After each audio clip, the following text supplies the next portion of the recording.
Exodus chapter 3, verses 1 to 22. 3. Now Moses was keeping the flock of Jethro, his father-in-law, the priest of Midian, and he led the flock to the back of the wilderness and came to God's mountain, to Horeb. Yahweh's angel appeared to him in a flame of fire out of the middle of a bush. He looked, and behold, the bush burned with fire, and the bush was not consumed. 3 Moses said, I will go now, and see this great sight, why the bush is not burned. 4. When Yahweh saw that he came over to see, God called to him out of the middle of the bush and said, Moses, Moses. He said, Here I am. 5. He said, Don't come close. Take off your sandals, for the place you are standing on is holy ground. 6. Moreover, he said, I am the God of your father, the God of Abraham, the God of Isaac, and the God of Jacob. Moses hid his face because he was afraid to look at God.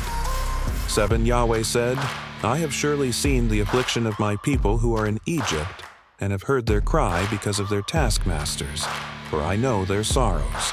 8. I have come down to deliver them out of the hand of the Egyptians, and to bring them up out of that land to a good and large land, to a land flowing with milk and honey, to the place of the Canaanite, the Hittite, the Amorite, the Perizzite, the Hivite, and the Jebusite.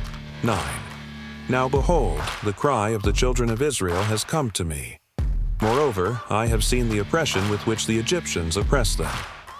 10. Come now, therefore, and I will send you to Pharaoh, that you may bring my people, the children of Israel, out of Egypt.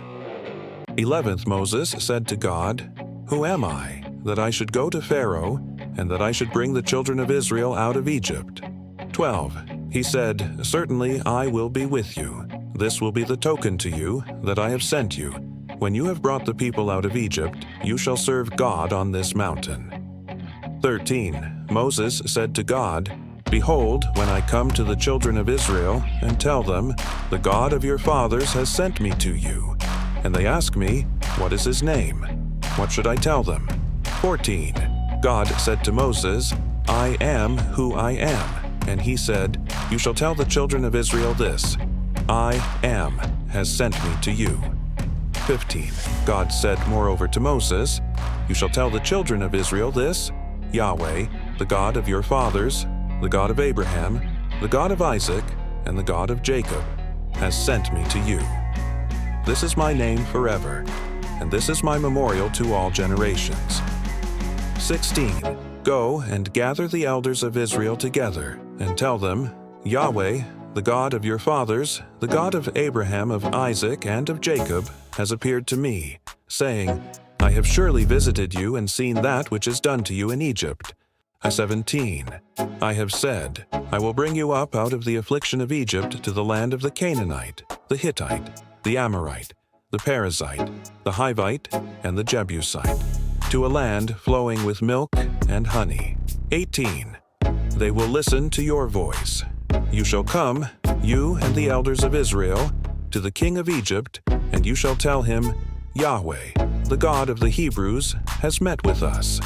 Now please let us go 3 days' journey into the wilderness, that we may sacrifice to Yahweh, our God. 19. I know that the king of Egypt won't give you permission to go. No, not by a mighty hand. 20. I will reach out my hand and strike Egypt with all my wonders which I will do among them, and after that he will let you go. 21. I will give this people favor in the sight of the Egyptians, and it will happen that when you go, you shall not go empty-handed. 22. But every woman shall ask of her neighbor, and of her who visits her house, jewels of silver, jewels of gold, and clothing. You shall put them on your sons and on your daughters. You shall plunder the Egyptians. My thoughts. Burning bush was Satan making himself known as an angel deceiving Moses. He knew Moses had killed the Egyptian and buried the body.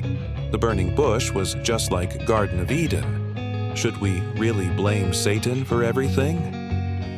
No, we must learn to tell what we did, not hide and make right by each other in any situation. I think Satan's role is bring awareness to what is hidden before God, that he was appointed to rule hell, since he wanted to be in likeness of Christ.